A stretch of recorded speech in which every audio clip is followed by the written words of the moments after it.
எனக்கும் இப்பவே திருச்சி மச்சம் ஒன்ன பார்த்து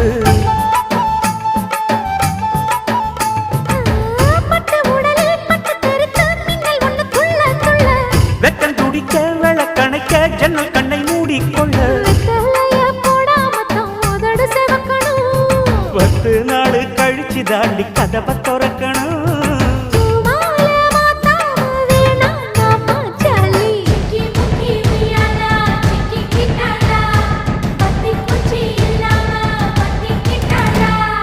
மச்சாங்கிட்ட முந்தானைய தந்து வப்பாளா